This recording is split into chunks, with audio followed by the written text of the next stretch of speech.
Okay, so how this will work is that initially Nima and Horacio and Thobile will be responding to the theme of this particular session, which is festivals in an age of polarization. What is the role of festivals? All the questions that are in the program, we're going to be kind of talking to them. And after 15 minutes or so of kind of doing it here, that space is for anybody to come into and to talk and give their opinion. And then once they've done that, to depart, and then another person comes in and the like. Okay, so it's called the fishbowl kind of way of doing it. So there's also space. We'll just keep one for now. So if you're feeling lonely, No. is this? It is on, yeah. Okay, so maybe just to kick off, you know the topic, festivals in an age of polarization. So maybe Horacio, you would like to start. Yes. So as that's kind of bothers me a little bit, no? So I think the question of festivals in this world of polarization and what's the role of festivals within that, I feel like a lot of. Okay. So I think that question, of course, is very big and very wide, and I think it's probably a question that I ask myself every day of my work, and probably all of you, and we probably will be talking about that question a lot during these 7 days. So I'm gonna share an example from my context, which I think, I don't know if it's a provocation per se, but it's more like an example that maybe can kick off a conversation from my side. So as you know already, I'm from Chile, Latin America, and a few years ago, in 2019, in Chile, there was a movement, so to say, or a thing that happened, which was called el estallido social, which would be translated as the social outburst or social explosion. Social uprising, it's generally called. So basically what happened is that in that point, the government put the price of the subway for 30 pesos, which is basically 30 cents. Like you can even buy like a bubble gum with that. But of course, if you have to take the subway twice times a day for 30 days and you make minimal wage, it's maybe a lot. And there was a lot of response to that, and people didn't really want it to. People were against that change of the price. And the government response, like the official response, was like, well, if they don't agree with this new price, they can wake up 30 minutes before and they can take the subway 30 minutes before when the price is lower. And that ended up in, I would say, a group of maybe 20 high school boys and girls who jumped the subway that day. And then the next day there were 100.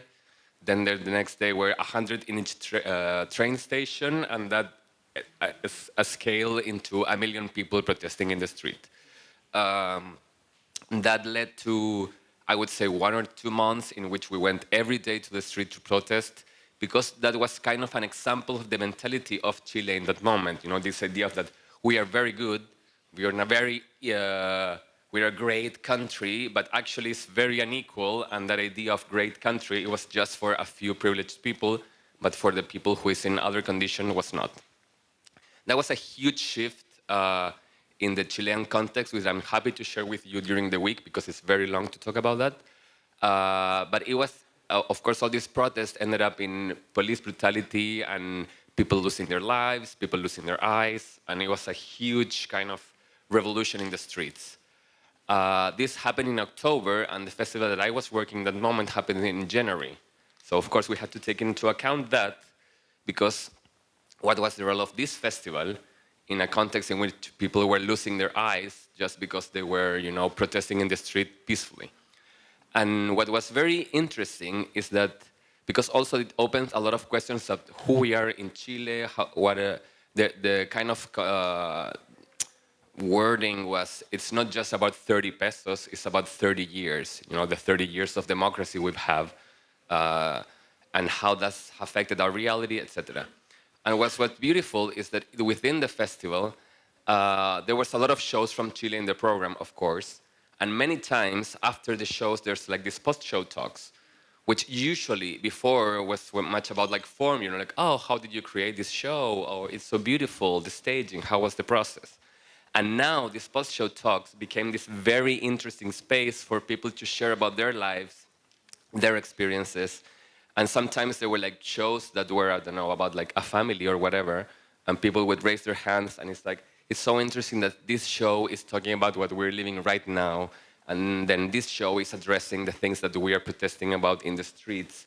So what I think in a way, it became beautiful that the festival and the work and the program became also a pretext for talking about this process, this social process that we were all engaged in. So I think if we ask about the question, what's the role of festivals? In that moment, at least in my experience, it became a moment for sharing and talking, a safe space for contention and for reflecting through the work of arts that we were watching, who we were as a country, as a society, where were we going, what was kind of making us uncomfortable, or inequality, injustice, privilege, etc., etc., etc. So that's an example that I think could be interesting to share. Now that you've shared it, it's very interesting. But I think that's what I would like us to get to in a way, is to share actual examples, you know, so as opposed to speaking about festivals as agents of change, that this is the theoretical position, let's talk about our experience of how festivals have impacted people, because that's what we're going to be inspired by. So thank you very much for doing that. Yeah. Well, sorry, just to finish. And the beautiful thing about also these post-show talks is they usually last like 10, 15 minutes, and they ended up lasting an hour and a half, you know? And usually when you have, oh, there's a post-show talk, please stay, and 10 people stay, and it's just 10 theater people, now all the audience stay because they all wanted to talk and share their experiences as well. Sure, so welcome, O'Brien. Just let you know that you're sitting in this space that you're not supposed to be, because unless you have something to say. But hang on, you are welcome to stay here until Thobile and Nima have made their inputs as well, at which point you may retire with one of these cushions to the outside, because that space is to allow anyone who wants to make an intervention to come and sit there and make an intervention as part of this. So just to explain. Yeah, cool. Stick around. Hi, everyone. Figuring out the distance. Okay, so I am also going to speak from my context and my festival. I work for a contemporary dance festival in South Africa, and for me, like the knee-jerk reaction to the first question was, can or should festivals be agents of change?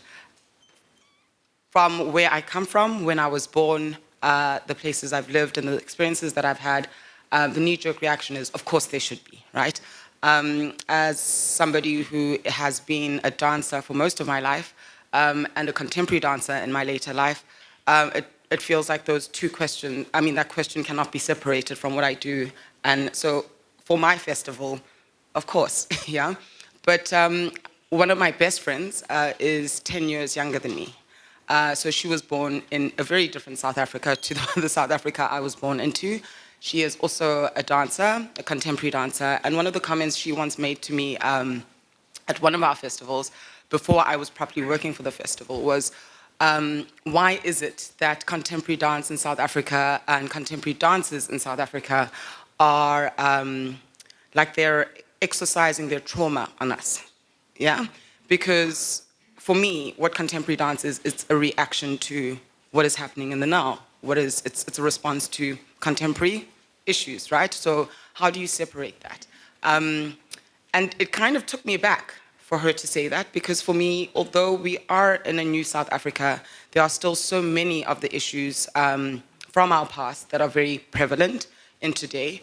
One of my favorite contemporary dancers who's been at our festival many times is the specific person she was referring to. She has performed with Mamela as a young dancer, and she just feels that Mamela never goes beyond the fact that she's dealing with so much. So my question kind of back to it is, what is the role of artists? Because festivals and festival makers are curating art. And for me, art is a reflection of what is happening around us. So how can festivals be separate to that? But then again, in that context, is that there's another requirement in especially polarized societies and places of conflict where people sometimes need relief from the disasters that are happening around them, from the traumas that they're experiencing. So yeah, I think this is a good conversation, but I don't have direct answers because I feel like for me it is very personal still. We are close to 30 years, 29?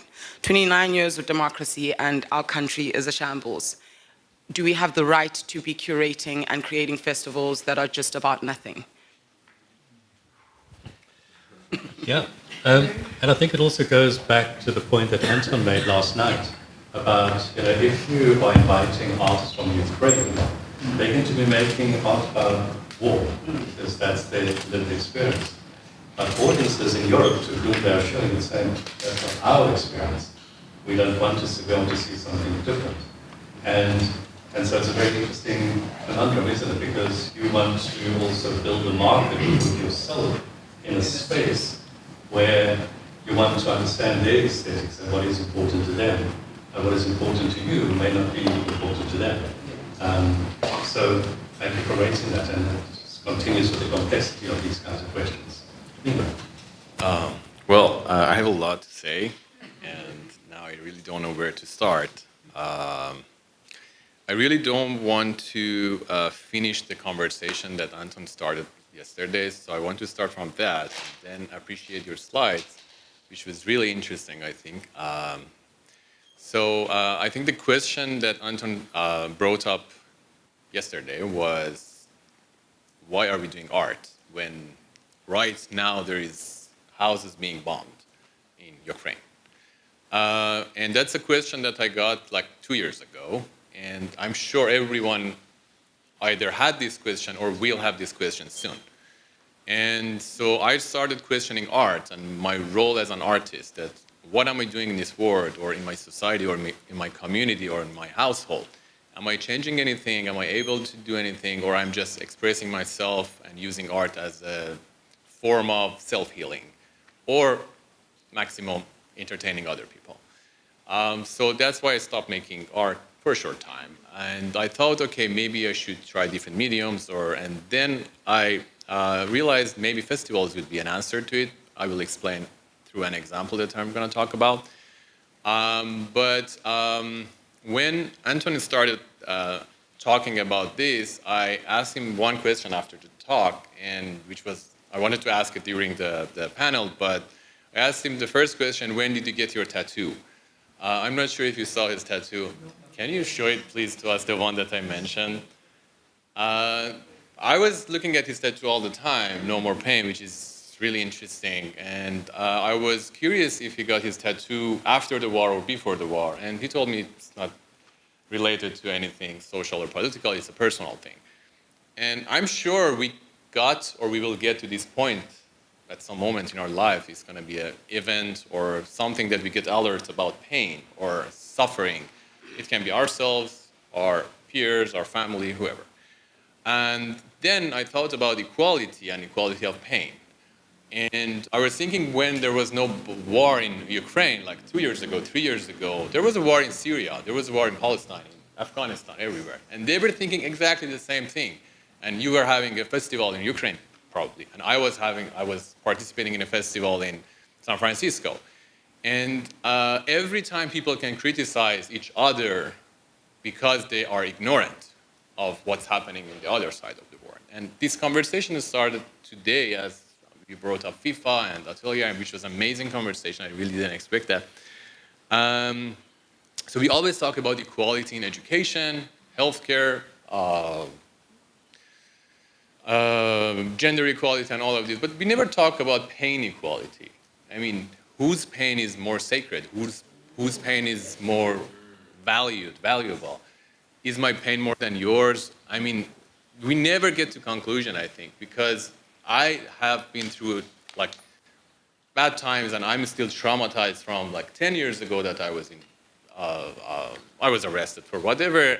But your pain when you're experiencing the war right now might be much more than me, and you may be more traumatized than me. So we really cannot compare our pain. And when we talk about these equality, it gets to kind of a competition of pain. Who is more in pain? And we are going to all judge each other. I mean, someone who is in Lebanon might judge another person who lives in Brussels because they are more privileged that they can run such a beautiful, amazing festival or gathering like this. And at the same time, the one who lives in Brussels can criticize another person. I mean, and there is like this endless circle, I think. So, and then we need to talk about equality of painkillers, which usually comes from Pfizer's or companies who own everything, capitalists, whatever. And I had a lot of good examples, but your FIFA example was much better. So Pfizer to me is like FIFA. And they own the money, they're corrupted. I mean, I really don't know why we should expect them not to run or launch such a big event, because there's money there. And they do it in Qatar because there's money there. They don't do it in Afghanistan, not because they don't respect sexual diversity or they don't respect LGBTQI or women's rights. They don't do it there because there's no money, of course. And we cannot stop them. The only thing that we can do as festival makers or artists, I think, now back to the role of festivals, is we can find a common field that we react to these actions. I mean, FIFA is going to do whatever they want. We can do, but Atelier, we can talk with because they are still more human. So, role of festivals to me, back to what Anastasia said yesterday, festival makers should know about politics and manipulation, which was a very right argument. I mean, it can be problematic, but I think as festival makers or festival designers, I call myself festival designer, we respond to events that are already happening. We can stop the war. We cannot stop FIFA. We cannot stop McDonald's. We cannot stop that. But we can design events to respond to them. It can be counterculture. It can be anything. Back to my example. So we started this festival. I didn't want to talk about my festival, but because you said let's talk about examples. We started the festival in response to pandemic on one hand, and at the same time there were a lot of protests happening in Iran.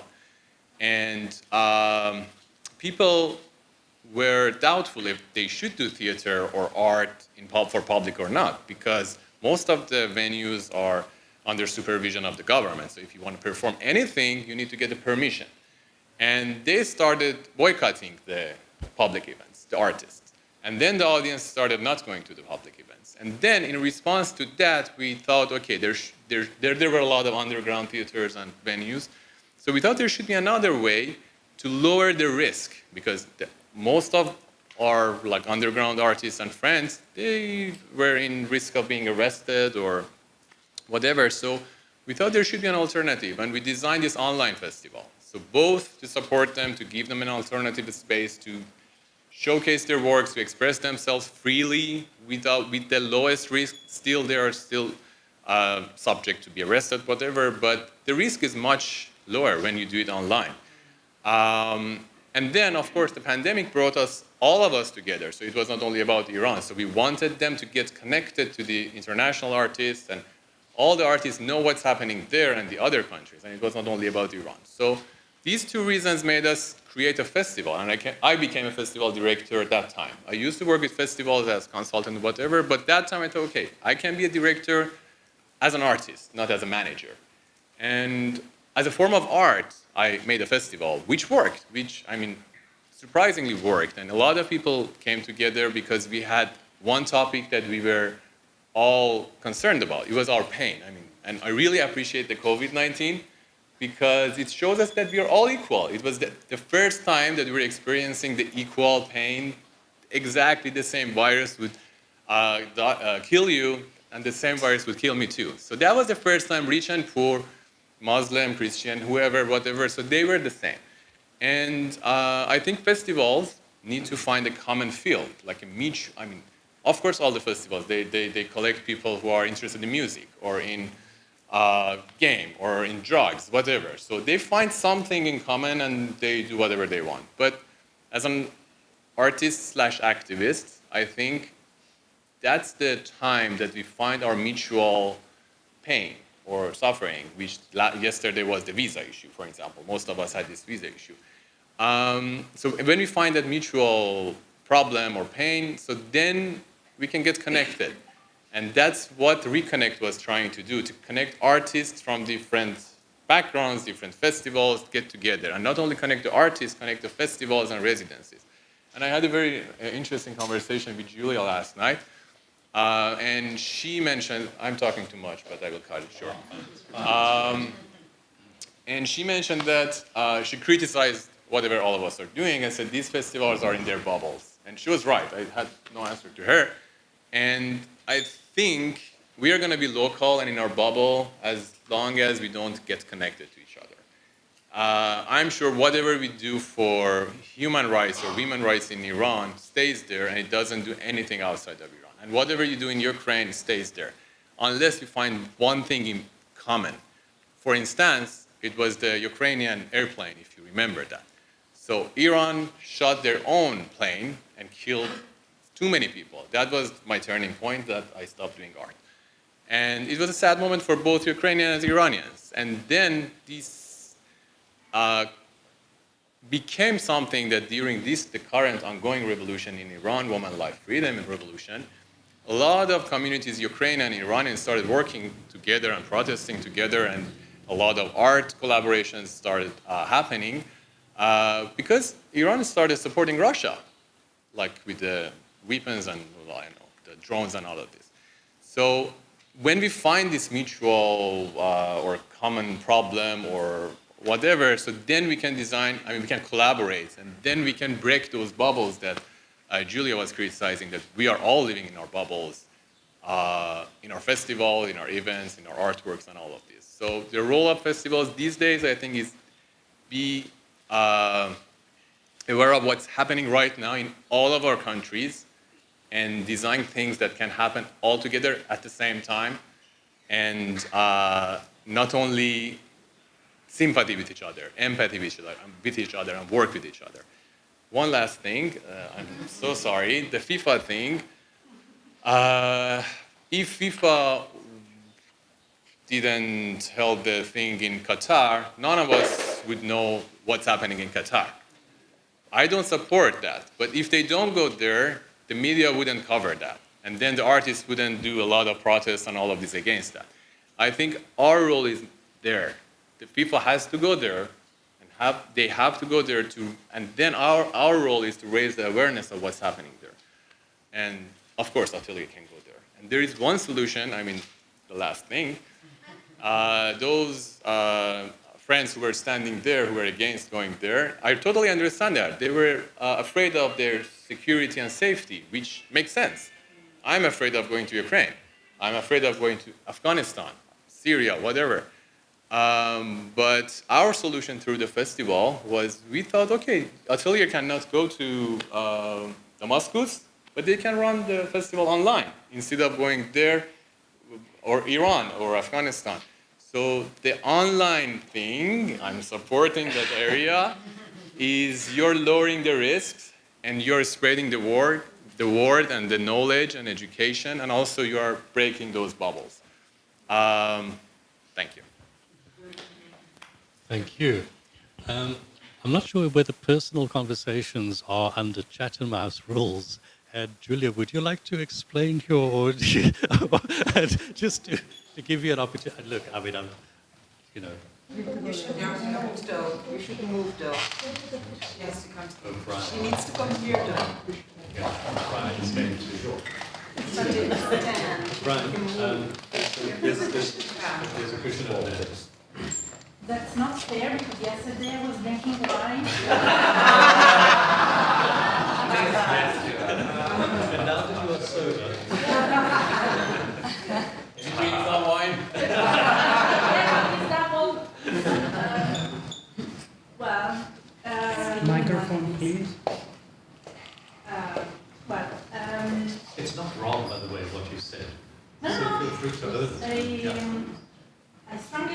what you said. Because it doesn't work. It works. Oh, yeah.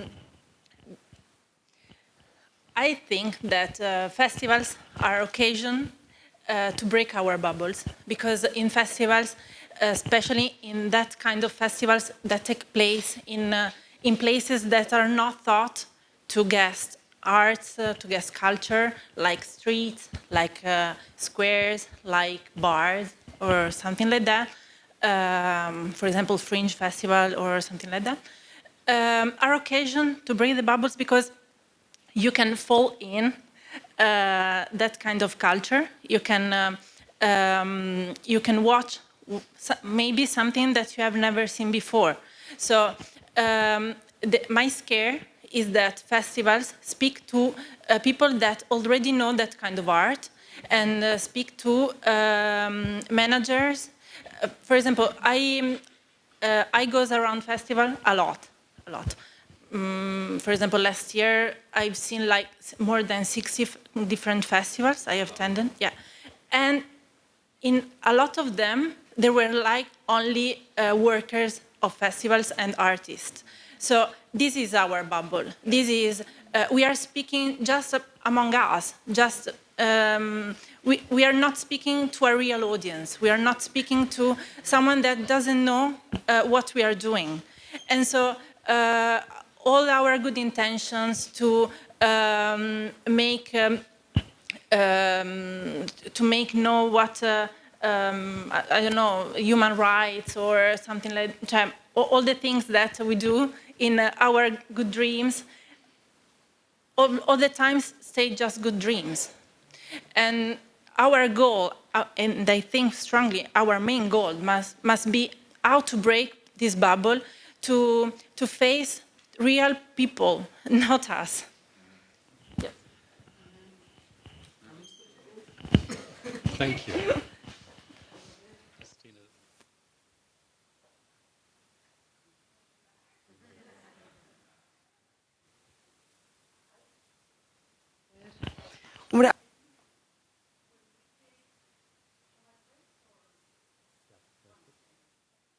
Yes, yeah.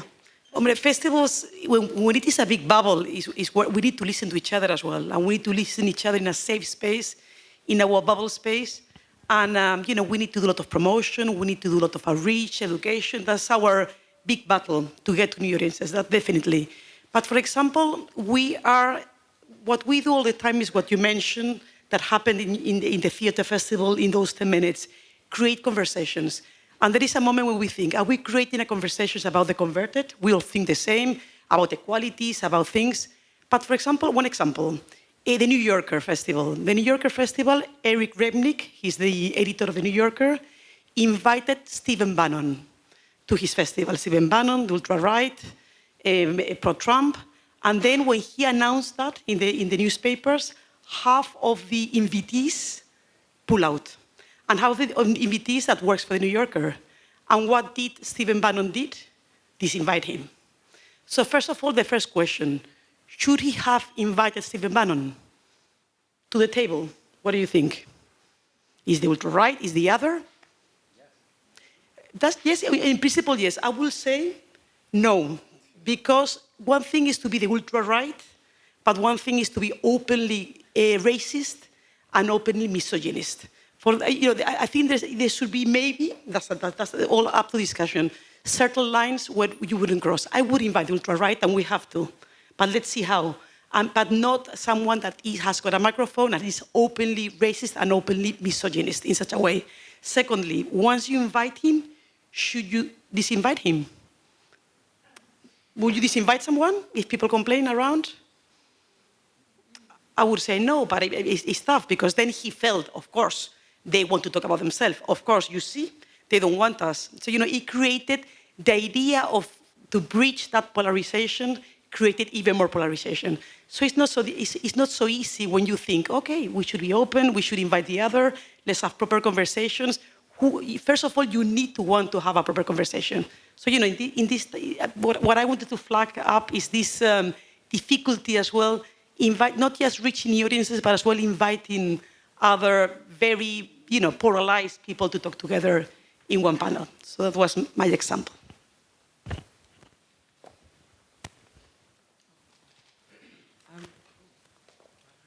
Hello? I don't know if it's working. Is it working?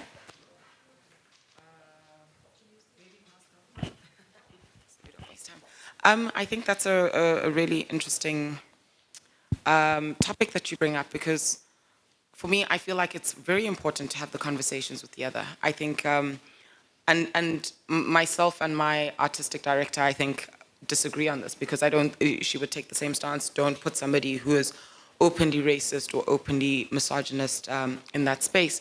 But it also becomes a situation of, for me, I feel like festivals are that. We have to be the people who take those risks. Like we say, like the bubble might be, and this happens at my festival a lot.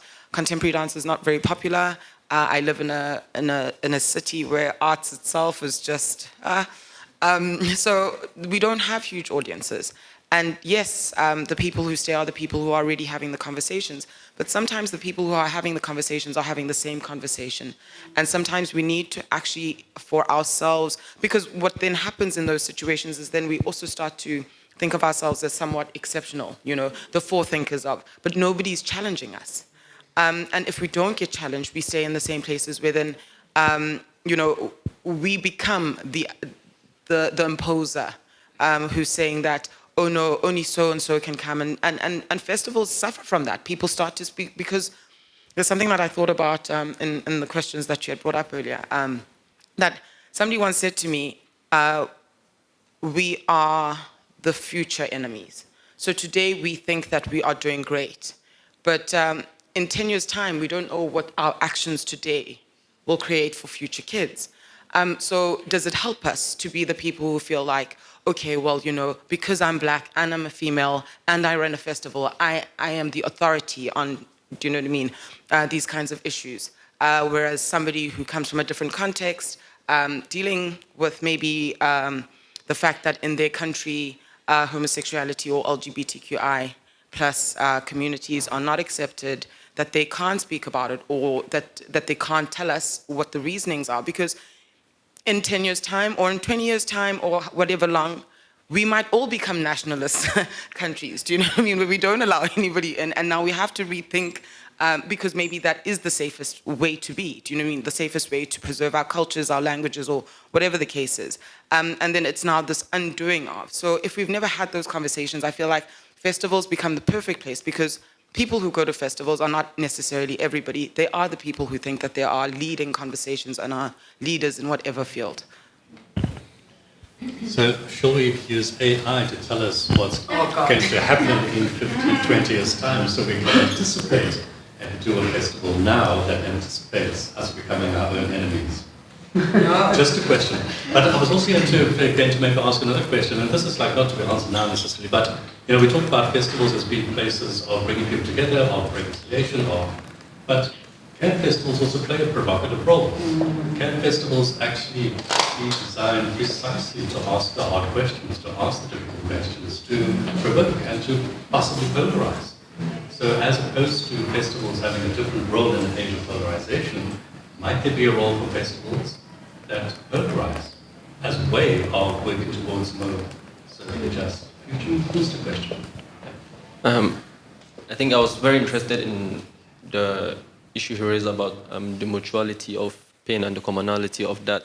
But to a certain extent also, I had a question about how that it's also still a bubble of a problem of capitals of countries, because looking at an example of, for people that are not living in the more urban capitals of those countries, like a Tehran problem can be very common to Kiev, to Santiago, but to Lagos, for example. But for someone like me, when we had also an uprising in Lagos in 2020 and in October also, against police brutality, it was everywhere. It was everybody in Lagos was on the street, but where I lived, it wasn't happening. I was 1,000 kilometers from Lagos, and that wasn't happening. So I could understand the reconnection in that those capital cities, Santiago, Lagos, Kiev, Joburg, Durban, Cape Town could connect, but those are just 10% of the societies of those countries. I live in a place where internet access might be difficult in terms of connection. So how does that also affect, because it's like creating another tech bubble, basically, in terms of the reconnect, and which is why I also like the question of provocation, in that for us, in a very homogeneous society, the role of the festival is to actually polarize that homogeneous thinking of this is the way culture is, to provocate. And I think those are the questions also that can be asked in the fringes of certain festivals.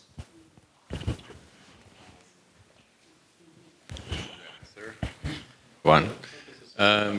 Yeah, I mean, your question was interesting too. I will talk about it, but no, I totally agree. But the thing is, I'm talking about our festival. Exactly, that was the reason, because the main festivals in Iran are happening in Tehran. I mean, all the venues, all the schools, everything is in the capital. And we have a lot of friends in the small cities, in the villages, suburbs, and they don't have access to art in general, not only theater or performing arts. So that was one of the reasons that we thought, okay, but there is internet almost everywhere. So, but it's limited, it's banned, we don't have Facebook, YouTube, WhatsApp, Instagram, all of it. I mean, Instagram is open still, but because they can track people and they can find you. But still, that was the only chance we had to find a person who is doing an activity in the southeast part of Iran. And I agree, we are privileged to have 5G. And there are countries and cities, I mean, I'm from that area, so they still have problems just getting connected to the internet. But still, I mean, let's imagine all of us have access to the internet, which is something that I can bring up, that I'm not positive or optimistic about the role of art in real world, because it's corrupted. I mean, it's under the control of capitalism eventually. I mean, all the monies are coming from the European Union, from the National Fund in the States, where's John? And I mean, where's the money coming? Or from donations from rich people who trying to escape from tax. So at the end of the day, we are working for other people, if we get paid. I mean, we try, our festival is that no one is getting paid, we don't pay anyone. But the thing is, but still I have a little hope for that internet, if it becomes accessible for everyone, if it's not censored, not controlled by the capitalists, by Elon Musk or Zuckerberg or whatever. That's where we can educate people about that still there is a chance that we can have some kind of equality in terms of our access to knowledge and information. Now they are changing it. Again, it was our conversation, Brett, and we had two audiences last night talking, and we thought it should be like a debate. And we were talking about democracy with Julia, that's still the only place that I have hope that it could be democratized if people stand up. I mean, if the artists, the activists try to stand against the commercializing the information on the internet. But I totally agree. It's still a privileged region's problem. Oh, you're back. And still no wine. So maybe I try to overturn the question because maybe the point is not which is the role of the festival, but maybe which is the impact that the festival wants to have inside the society, inside the civil society. Because I think that each festival must have a role inside the society and helps the society to construct or to improve the kind of society in which the participant or the director of the festival wants to live in. Yesterday we were talking about democracy because I think that the participation of a festival could help to construct democracy in a way in which democracy is seen not a thing that stay there, but in which every participant inside the democracy can bring bricks every day, bricks after bricks. We built our democracy because we built the society in which we want to live in. So. Yeah, so I suppose it's about festivals don't only have one role. So it's not about determining here the role of festivals is and then filling the gap. It depends on context, right? And festivals' roles may change over a period of time. The same, and I think it's when festivals become ends in themselves and they no longer are thinking about the conditions in which they are located, that they become problematic. Which raises the other question that Brett has sometimes asked in previous ateliers. Are there times when festival makers need to say our festival no longer needs to exist? Yeah. You know, and are we brave enough to have those kinds of conversations? Exactly this thing happened to us because we were running it for 3 years, and at some point the new uprising happened in Iran because the festival is not needed. Because people don't care about art and creativity. People are in the streets getting shot, losing their eyes, losing their family. I am not in the position to support people to create art. I don't want to give talk about creativity. While my friend is in prison, who is a poet, who is an artist, I don't want to make art. And I don't want to have a festival which is supporting artists who are doing even political art. Then I started the festival for 1.5 years. And rebranded the festival because we had the same problem. We were in our bubble, we were just artists, even internationally, most of them activists and some of them leftists, some of them, I mean, people were activists and doing like good quality work in favor of their community and freedom and whatever. But at some point we decided, no, we don't need a festival. And it was our best time because we were very well known in the community. We were like one of the first online festivals, digital festivals. But I thought, and my team actually, we decided that no, our team is in danger in Japan. And our art, the way that we are doing it is not needed. So we paused for 2 years and we are changing the festival.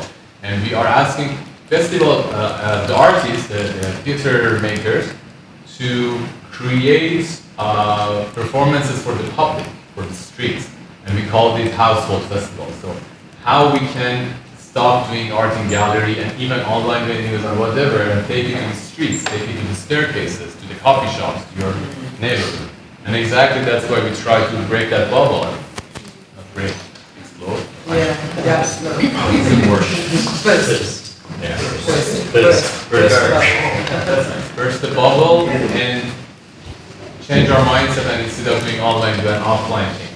But that's a good point when we need to stop, and when we need to change. It's a life. Yeah, I just wanted to come back. Sorry, I was waiting for too long, and then I thought that I should say this. I have just a fresh example of lots of what you've been talking about right now. I think it was like a couple of weeks ago, as I come from animation industry, and animation industry is a really warm and nice and friendly place. Like, we definitely don't raise this kind of talks at animation festivals. It's mostly about arts, everything is beautiful, I just want to create, and so on. And this is what our artists, they're comfortable with. So they don't want to bring politics in there, they just want to create, and that's it. I'm not an artist myself, so I can't bring this kind of subjects. And so a couple of weeks ago, one very important animation festival gave an award, the main award, to a Russian film. And when I found, I didn't know about that, although I know the organizers, I know the jury members, and I asked for a screener of this film, just wondering why, like, it took the main prize. And when I pushed play, the first thing I saw was a logo of the Russian Ministry of Culture that funded the film. So this was a state-funded film that right now wins an award at a very important festival, and it's not okay. And when I texted one of the jury members, like, how come this happened? Like, why? Because this is a friend of mine, and I was really surprised. And I was sad that they didn't know it is state-funded. There was no logo. So I turned on a detective, and turns out the director herself, she cut out the logo for, I don't actually care about the position she was doing it. This is a very good question. The festival hid and deleted, or okay, never actually mentioned the word Russia in the catalog or on the website. So all the other countries were mentioned except for Russia. And this happened last year as well when I was there. I didn't know about that. And when I found out after, I came in privately, not to make like a huge deal out of it, just why are you doing this? And the answer was, we don't want to ban or cancel the Russian artists who are against the regime, but at the same time, we don't want to promote the country. To me, it's still a very strange argument, to be honest. I mean, you have to be honest and transparent. I mean, we Ukrainians come there, we don't see that there is Russia, and we actually don't feel comfortable being in the same place. So sometimes you have to have this option of not going if you know, for example, if there are people you don't want to meet.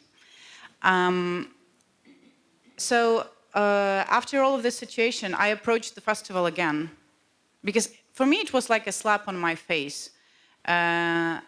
It was not about the way it was a good or bad film. I never said anything bad about the film or about the director. It was the fact that this is a state-funded film and it has consequences. Like, first of all, the media shares this information, meaning it approves of what's going on. Like, okay, now Russian film can win a main award, why not? Then probably it's okay. The second thing is that this specific festival, if you win there, it gives you an Oscar qualification. So the film goes to the long list and can become one of the nominees. Another thing, it raised, as I know, and I know and speak Russian as well, Russians started, after my post, which was completely not about cancel culture, they turned these sufferings into, you know, on them. Like, we suffer because we are being canceled.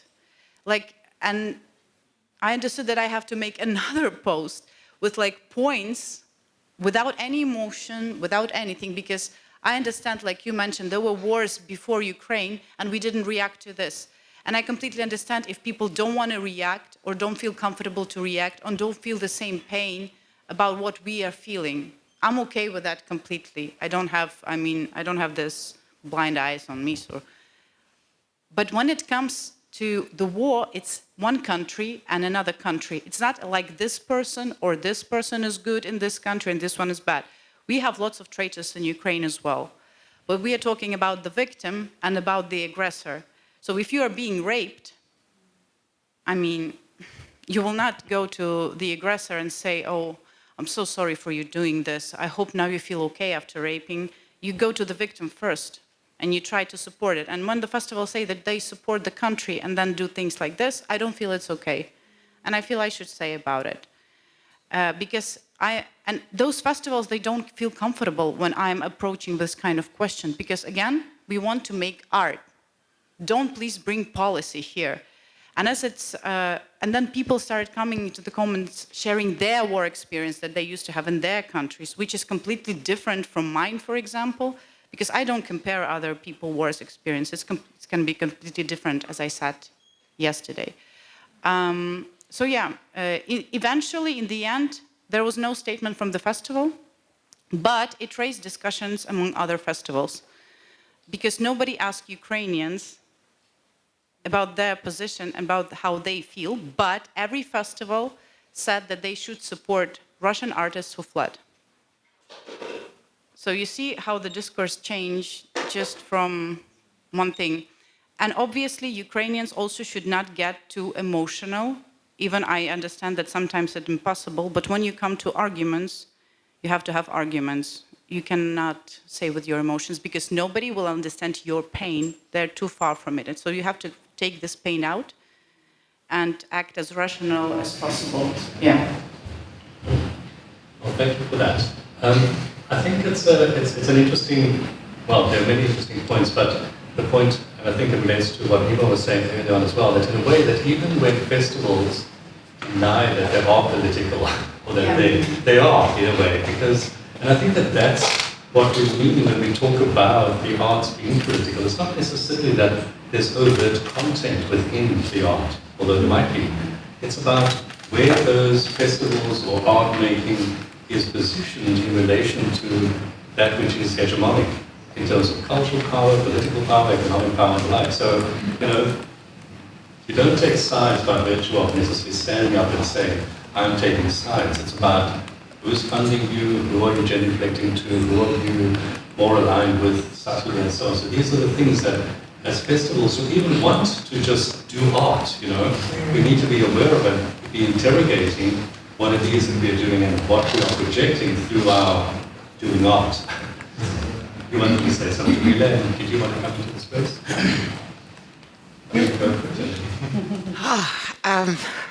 You raise, this comes up in, I think, in all the previous ateliers that I've been, and I think it's such a hard thing to talk about. I was speaking to John last night, and I was saying, when I was living in Joburg, I met through a mutual friend, an American, and I have very strong feelings about America. I hate America, right? Yeah, I hate America. Sorry to the Americans and the people who, who live there. But through meeting this person who I literally didn't even want to speak to them, and they were new in South Africa, and it's almost against South Africanness to be so rude and, do you know what I mean, and not welcoming and not wanting to kind of bring people close and make them want to love and enjoy our country and enjoy the hospitality of our people. But he persisted, and we ended up being friends. And there were many things that were so American about him, but he is not his country. And so, and it's so hard because I know what it must feel like because I know what it's like to be in war, to be in that kind of space and place. But I also just think, like, I really liked what Inga said yesterday when we opened, that it's not an atelier of festivals, it's a festival of people. And I think, I hate war. It's stupid. And somebody said it is the decision of one man. And how are we so, like I'm literally shaking because how are we determined by one person's decision? How is it that I'm colored by the fact that, like, somebody decided at some point that black is not good enough, or that I'm inferior and I'm an animal, or that it's so much. And I feel like we perpetuate the ugliness in a way by then excluding people based on country or these bigger ideas. I feel like, and I think that's why I say I would want to invite the other into my context and into my place, because otherwise I remain the person who thinks that they are their country or they are their politics or whatever the case is. I'm not a politician, I'm not interested in politics. I have to know what's happening in politics because it affects my life. And I am a person who wants to change the world. So I can't, I tried for many years, and then I dated somebody who was studying political science. And I was lucky enough to have a soft cushioning and landing into it. But we remove humanity when we start to talk like this, I feel. And so I'm glad that you raised it, because I think it is very important. And I think in a way we want to avoid it. And I think that festival it avoided it. Whether it was a conscious or not conscious decision to keep or not keep the flag, to not put the name or not, it's an avoidance. And I think we need to stop avoiding that, because otherwise this is how we return to the same spaces and places of, oh my gosh, at the end of World War II, these are the decisions we've made, but yet war continues.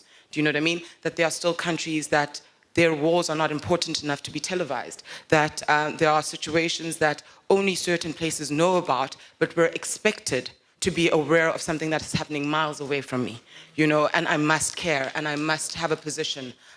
Recently, Americans made a terrible statement in a time where my country's currency was plummeting, and our country's in shambles. They made a statement about South Africans arming Russia. And it, the response around it, America didn't really say yes or no, whether they did or not. And do you mean days before the apology came, he was so certain, but there's no proof. Do you know what I mean? And it's just like those things, it wasn't about, he didn't think about the individuals that are living in South Africa and how that might affect them. He thought about what was happening politically and what America was losing in whatever case, and we, as part of BRICS, were the easiest and cheapest shot. Do you know what I mean? And that, how does it that one man can color something so deeply and that we get to sit here and then have to feel, because what you say is really important, and I think if I was sitting in apartheid in the time when our people were being exiled and not allowed back into the country and all of this kind of stuff, you know, it's something, but it's also, what do we do as festival makers? How do we actually speak about this? How do we change this? Because it's not my fault, it's not your fault, but it's happening. Do you know what I mean? I don't know.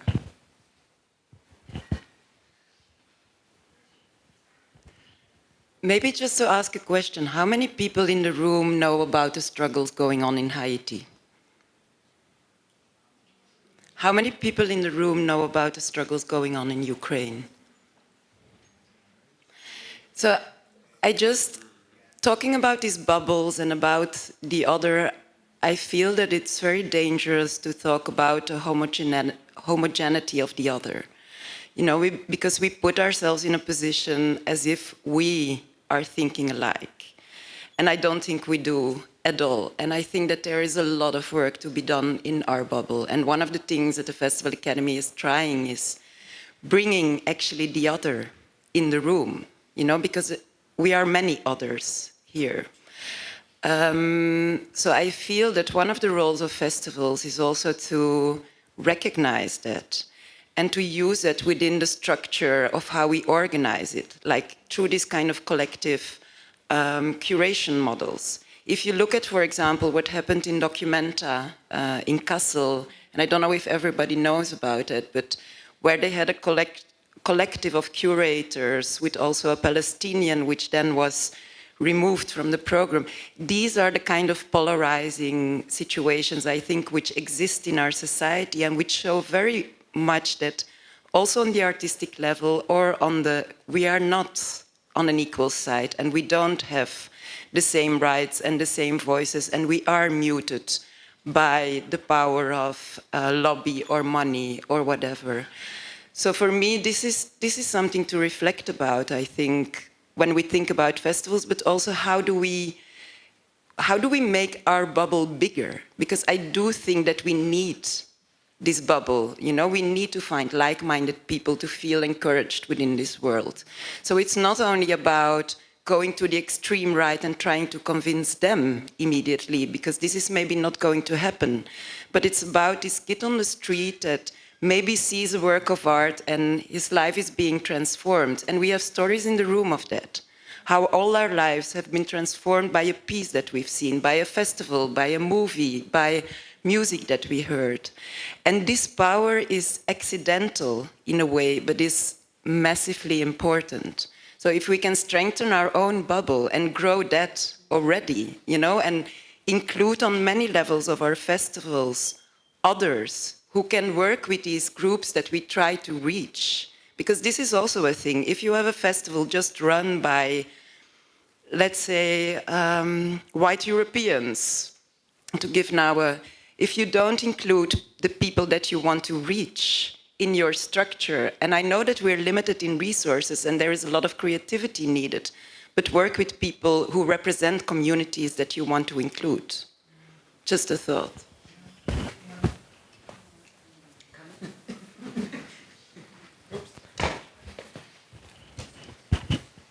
So for me, a lot of today's conversations have been about wrestling with complexity, right?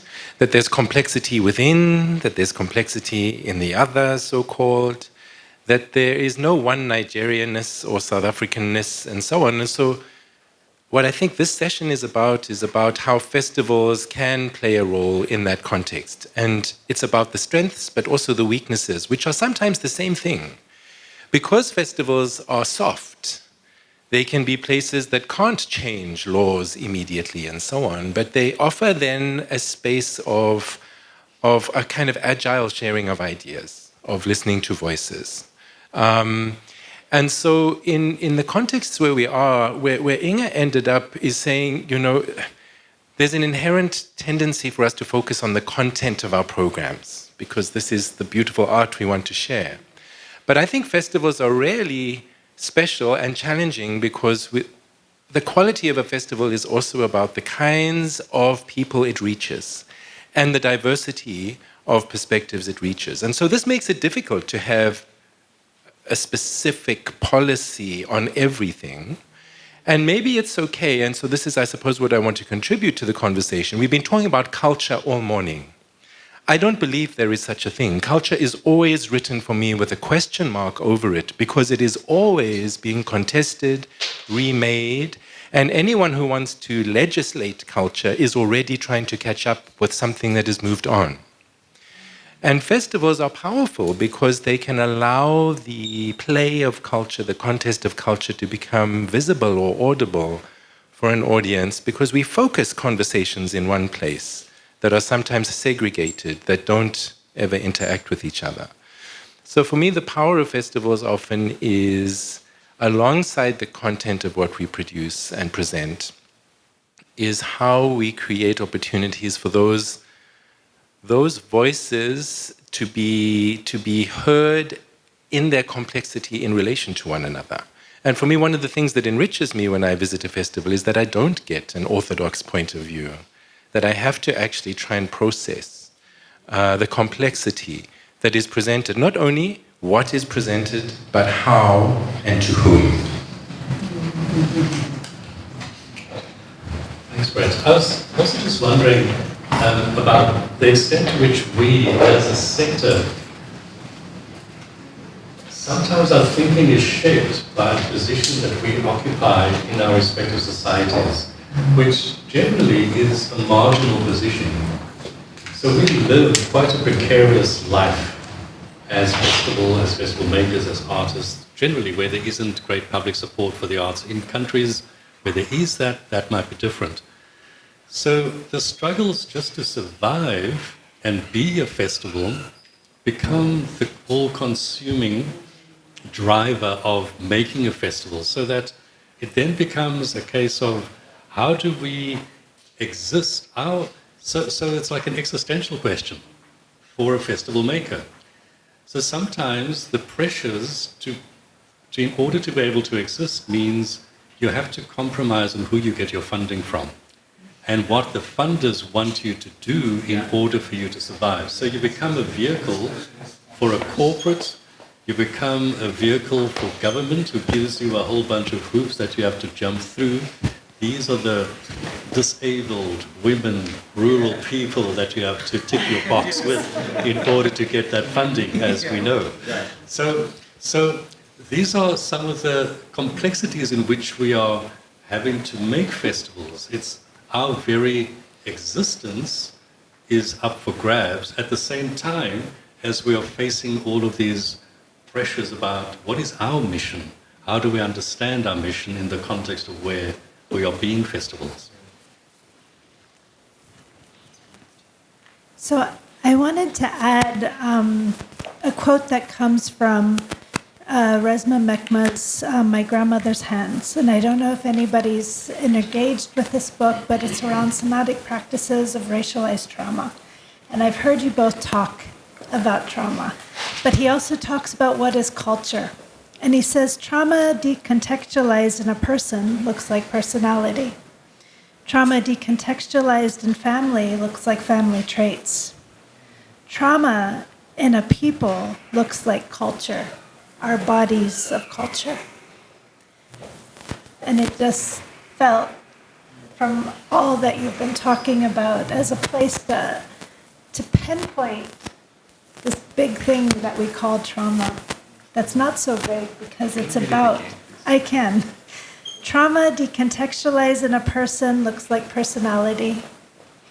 Trauma decontextualized in a family looks like family traits.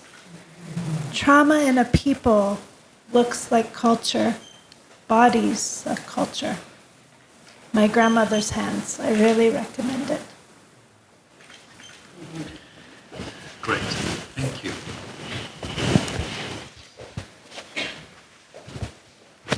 Anyone else like to take a space? Alice?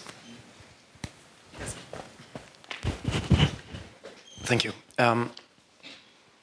I'm hearing a lot about pain in the room, and I don't think, as you, that it's a question of competition of pain.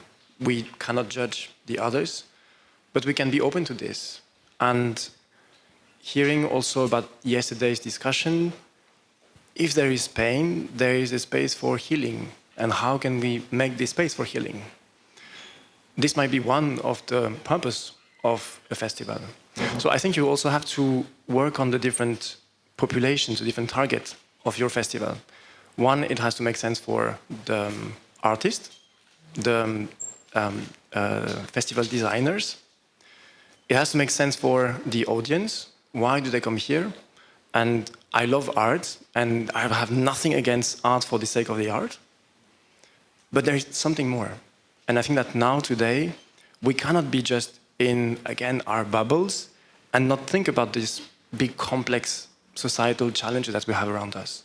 So how can we speak out and really understand the power of the arts? I think still there is a big power of the arts. And it is a transformative power of the arts. If we go back to the mission statement of the Festival Academy that I was looking from here, we co-create open spaces for inclusive conversations across the globe, driven by our enthusiasm for people, art, and art festivals. This is, for me, perfect. It's a space we nurture and we cherish the diversity of the different festivals. It has to be local, except for the online one. But the values are the same. So how can you make sure that you are transforming not only the artists that are participating, the festival designers, the audience, and also after, how you can heal the world? And I'm not saying that we are going to do it only with the arts, again, but it is a very transformative power, and we have to use that.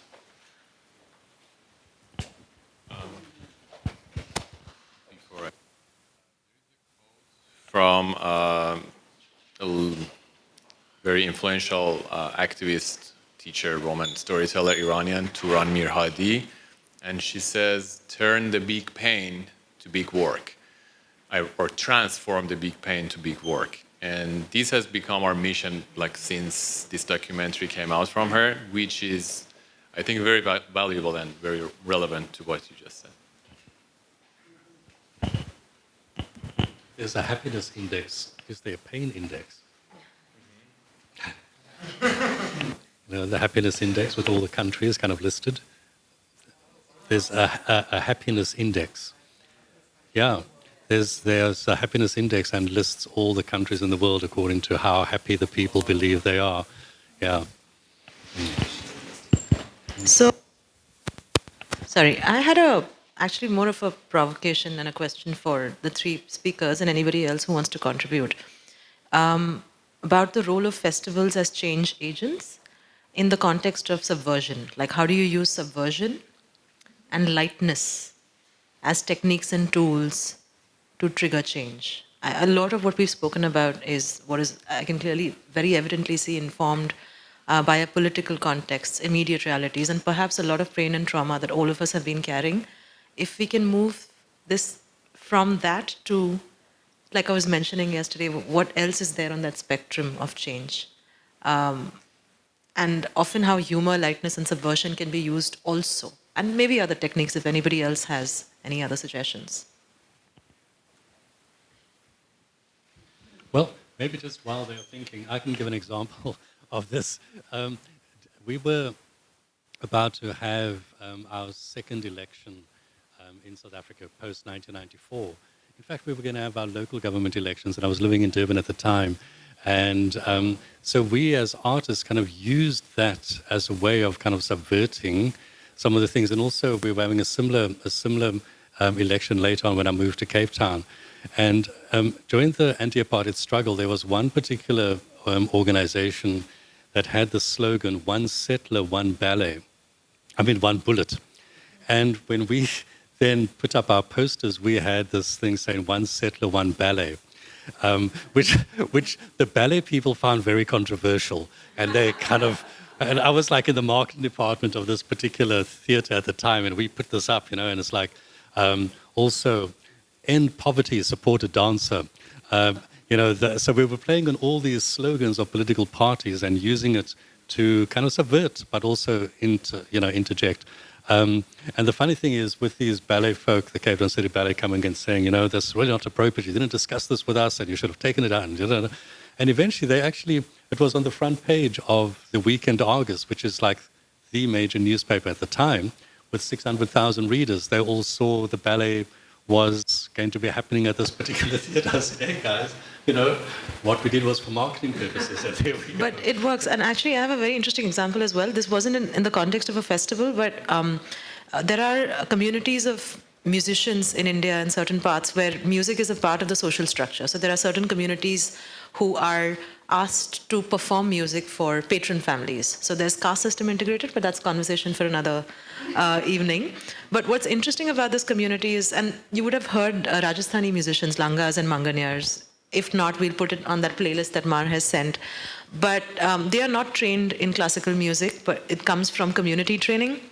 And every time around elections, they will compose and sing songs about politicians out of free will.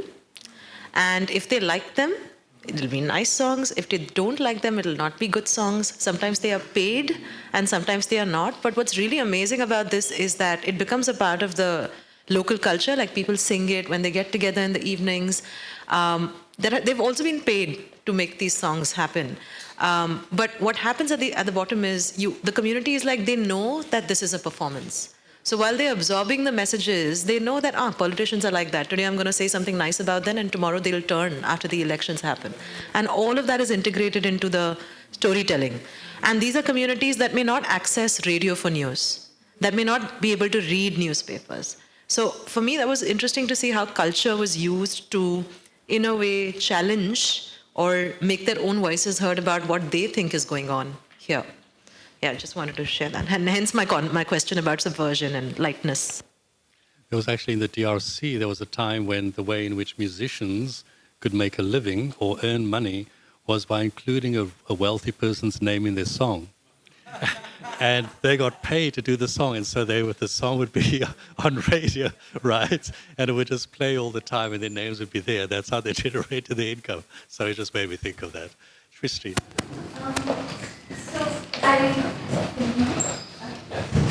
So I just want to share the festival that I represent, and I'm going to be the leader. But one of the things that's coming out is how culture evolves and they keep responding, and so do festivals.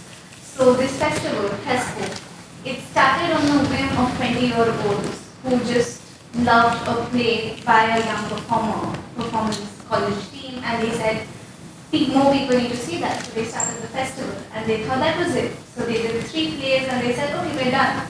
And then that evening, more people came and said, okay, so what's happening about the second festival? And everyone looked around and said, we didn't have a plan for that.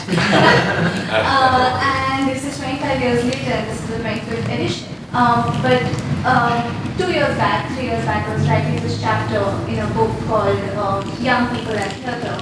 And I ended up speaking to a lot of people in India who work in the same fraternity. And one of my questions was, why is FESCO important?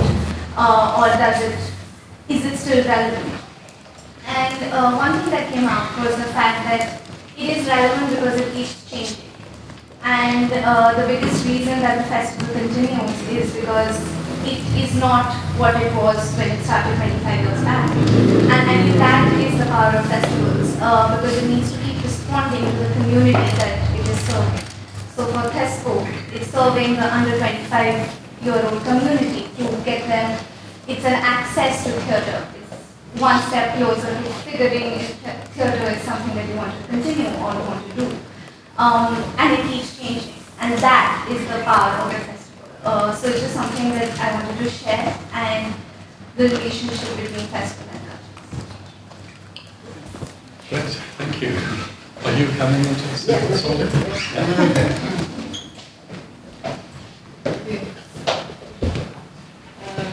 Maybe I cannot make any definition of what is the role of the festival, because I have 2 things that I say. one is there is some sample of festival that titled is DMZ Festival. DMZ is a borderline of Korea, north and south, and then that festival government funded, and then they made it. Actually, they did some money, and then some new festival manager that they made that one organized, and then after changing the president of Korea last year, they stopped giving the money, and then they asked to people, the civilization, and then okay, we wanted to keep this festival for peace. So how can we do it? And everybody said, okay, we will donate. And then finally they got the money, and then this year it will be started. Like this September, they opened the festival. So it was the first time to make this kind of festival by people. Because normally, of course, NGO, there are so many organizers, they make this festival, but normally they don't have any fundraising by government. But this festival is what special is first government made, and if government is stopped to give the money, normally the festival is goes on, is destroyed, and then but this time is successfully people wanted to make this festival to keep. And the other one is my experience about what I want to do. I wanted to make this kind of festival, but just 2019 I made some cultural diversity forum week for 1 week. That's my story, and I was director of this forum, but just for the first time, also there is government, some cultural foundation in Busan, it's not in Seoul. They wanted to ask me to make invite Japan and China and some professor and some kind of famous person to speak about the cultural diversity. But I couldn't understand because our group Imagine Peace always have a connection with another Asian people like Philippines, Indonesia, Bangladesh. So many friends are from the Southeast Asia, not from only Japan and China. So we suggested we can put some artists, because this is about we kind of gathering artists and collaboration also, and then with people in Busan. And at that time, we tried to accept about this invitation from seven countries, including Korea. It's 8 countries together, and then when we invited the artists, that value is how the artists have high quality work. It's not only we found that artists have based on community, how their art work in the community form. That is kind of the role of artists. They're doing a cool long time, and then we have some dancing workshop and also festival, some singing concert, and there was also big forum and even just food table. So actually that is exactly I want to make the festival, because normally Korean government really make a lot of cultural diversity festival, but it's like I feel like using the word, not real cultural diversity, because there are so many the foreign labor, like foreigners who work in Korea, and then they are just giving some chance to enjoy one day, not really respecting. So I wanted to have respect, make space. So that time, for example, I invite the Filipino people, 3 artists, and then they are very close with me, and then at that time, we also invited some Philippine friends, not friends, anyway, foreigners, like foreign workers in Busan. They had worked in Busan 20 years already, that group, but they said it's first time to respect like this. The Busan government never respect us because we are foreigners. Not like Western America or from just Southeast Asia, but never central government which had that area people. So that was kind of a role of festival for me at the time. Yeah. Fantastic. And I think that that's a great way to end this particular session, because it goes to, you know, if you want the festival to survive, or you want a festival to have any kind of validity, do the people that you serve, do they want that festival to continue? And I think what you've just been speaking about is a great affirmation of that festival. They came out to give the money to make the festival continue. They were the pure festival. Fantastic. Well, thank you very much for sharing that. So, folk, I mean, we are done with this particular session, and we're going to go into lunch. We're going to break now, but do you want to hear this? So, again, emerging from these participant forms, we looked at some key questions that people had about making festivals, and these are questions that we're asking every single speaker or mentor, so that by the end of the 7 days we have a library of responses from the speakers and mentors about these 3 questions. So we'd like our speakers today to respond to these. The first is, what is the one, maybe we can go one by one. What is the one major value or trait that you feel helps build successful festivals? In your times of struggle, where do you find comfort? And where do you believe creativity resides, and how do you tap into it? Would you like to start? I wonder, it's been quite a big conversation. Can the mentors and soul mentors take notice of that? And then maybe later on, if they can respond, just because it's been quite a big morning of conversation, you don't mind rushing. Yeah? Is that okay? So I think it's like the first time that they see these, maybe they can just think through them a little bit and come back with something. Yeah? Do you want me to react? Do you want that to go out? I mean, whatever you prefer. If you're happy to answer now, that's totally fine. I'm like, maybe I want to give my government government. Sorry. Okay, I'm going to give knee-jerk reactions to quick answers. So I don't know if I know enough about festivals to say what's the one major Hello. So I don't know if I know enough about festivals to have a concept or an idea of what the one major value or trait that I feel helps build a festival, a successful festival. But I will say that I think festivals are made for the people. So for me, it is about understanding who your audience is. And it's often a question that I ask when I go to festivals and I watch shows and stuff, is that that performance, whatever performance that you're watching, who has it been curated for, and what is the intention of it? So I think if you can keep that in mind, because that's the thing that I always ask myself, and that's the way that I kind of also try to figure out what the curatorial kind of team or direction is, and try to also keep myself accountable at my own festival. And then in times of struggle, where do I find comfort? Believe it or not, I'm actually a bit of a recluse. So I find comfort in nature alone, a lot of the time, in my own little home space. As I've already mentioned, I've trained as a dancer, so movement is, for me, a safe space. And yeah, so that's what I do. And I think it's important also for festival makers especially, that you know what the things that can kind of pull you out of the madness that we continuously live in, and the precarity that we're in. So yeah, that's what that is for me, and also the ocean is very important.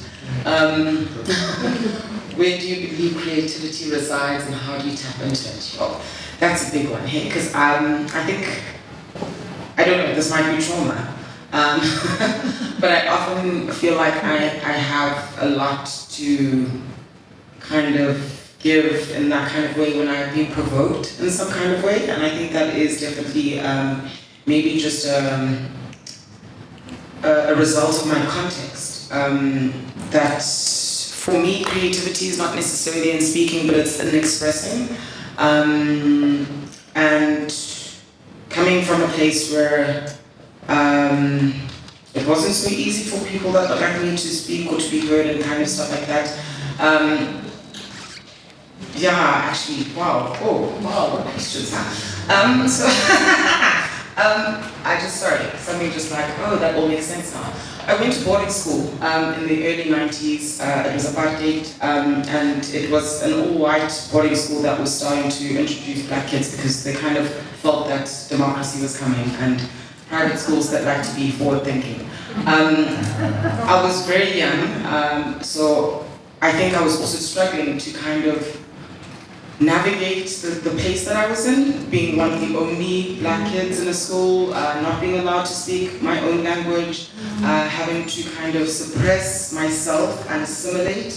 And why this is suddenly like a moment is that I used to escape almost it was a big school, fancy school, and we had these fields, and because I was a boarder, generally all the day scholars would like disappear from campus, and then all the boarders would go to their boarding houses, so I would escape to a field and just sit and stare at the trees or whatever the case is. So that's what I suppose I find in times of struggle, that's where I find my comfort. But also because I struggled to kind of express or make sense of the conflict that was happening within my body. So when I was introduced to dance, or that's also a really strange thing to do because I think my people have been dancing forever and I've probably been dancing forever. But formal ideas of dance, which were at the time that they had to be westernized, modern, ballet, tap, introduced to that at the school, quite young, and it became my refuge. I never missed a day of class. I had best attendance every year.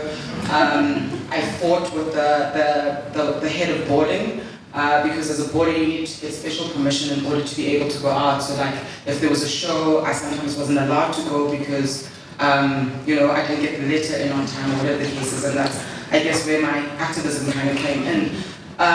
Is that I really fought for this art, for this moment in me, and so I think for me creativity does lie in feeling somehow provoked, oppressed, suppressed. It is the way like I'm most not excited even to create, but it just flows out of me when there's something that I'm feeling very impressed about. So that's, I guess, sorry, that was a very long, not so short answer. If you'd like to respond now, actually, I do feel that people have been sitting for a long time and that we might need a break, also to be able to fully take this in. Because it's like, everybody has to feel it, like, sorry, it's not. This is super important. So to listen to and I feel that we're now, because not everybody has been participating as actively, that we need to move the body for a moment to be able to take this in. So even if it's like a 5 or 10 minutes break. I don't know what time we are. Let's break for lunch. And yes. I mean, I know that both of you are there with us for the rest of the week, so we can, the next plenary, we can break that in. These questions are there for all of the mentors and speakers, so as we have a plenary, we discuss them. So on that note, thank you everyone. So